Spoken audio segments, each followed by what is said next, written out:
In this video, we're going to be talking about how to raise grievance at work and to think about the best way or some tips to think about when going about raising a grievance with your employer. So one of the things that are going to help your frame of mind is figuring out exactly what your end goal is. Do you want to stay? Do you want to leave? Do you want to leave with a settlement package? Do you want to ensure that if you leave, depending on what the facts of your particular matter are, that you get things like an agreed reference or some wording for an announcement to go out to your rest of your colleagues to ensure that everything is handled in the best way possible, or indeed confidentially.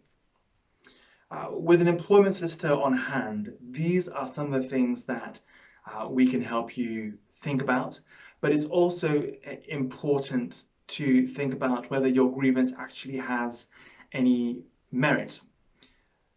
You got to be honest, when you raise a grievance with your employer, the relationship can change. And so you want to make sure that if you're going to do that, it may be that your grievance, whatever that may be, is serious enough.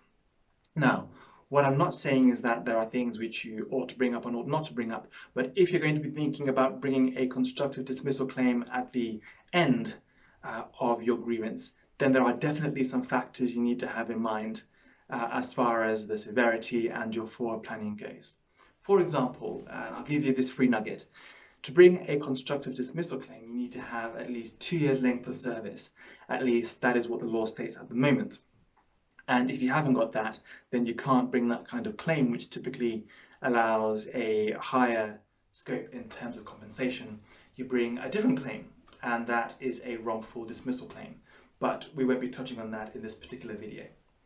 So in terms of raising your grievance, one of the things you need to ensure that you have is evidence, preferably in writing. Some people have recordings, and depending on what your company's policies are, then those things are completely lawful to have. You may also need to think about witnesses too. With employment law, witnesses can always be a little bit of difficult ground because more often than not, the witnesses are your fellow colleagues who work for your employer. And those employees, your fellow colleagues, may find it awkward or difficult to be on side if it may mean that their own employment is put in some kind of predicament. Now again, that depends on what your grievance is. It may be something, shall we say, in your view, minor, but as far as you're concerned, it just needs dealing with, and then it just needs to be put on record, and then you can carry on with your job. But if it is something that, as far as you're concerned, it may lead to you leaving, then again, these are some of the things that you may want to have in mind. Now, if you're thinking about settlement packages, you may want to think about things like having a without prejudice conversation with your employer. Now, a without prejudice conversation is where, particularly where there is a dispute, you have a sort of off-the-record discussion with your employer, typically in this sense with a view to you leaving. But when you leave, you get a settlement package, some kind of ex gratia payment, as it were. And there are lots of other things that, and nuts and bolts that we can tie in and attach to this settlement package. And again, it's worth having a conversation with an employment lawyer about that. But some of the things, again, that you might be thinking of are things like that agreed reference, the amount of settlement that you ought to be thinking of, an agreed leaving date, and you may or may not have restrictive covenants, for example, in your employment contract, which may need to be considered as well, depending on the circumstances. An employment lawyer is someone who may be able to give you some advice in terms of how to go about dealing with those sorts of things. Now, if you do go down the formal grievance route, then your employer is obliged to ensure that they deal with it in as reasonable a time as possible.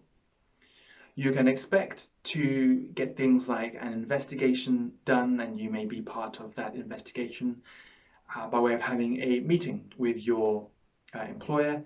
You can potentially expect to then have a grievance hearing, and depending on the outcome of that grievance hearing, a chance to appeal that grievance hearing as well.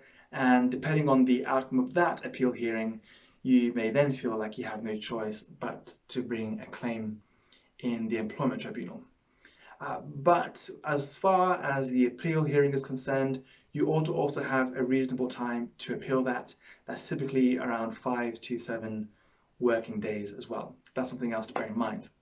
Now, in any event, as I mentioned earlier, and I'll mention this again, it is so important that you get legal advice with respect to your grievance, the merit of that grievance, and the scope of what could be a settlement package, depending on the facts of your particular case.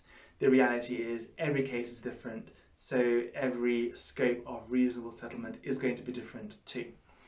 My details have appeared on the screen. You're welcome to get in touch. They are also in the description box below. I look forward to helping you because I'm on your side. Thank you.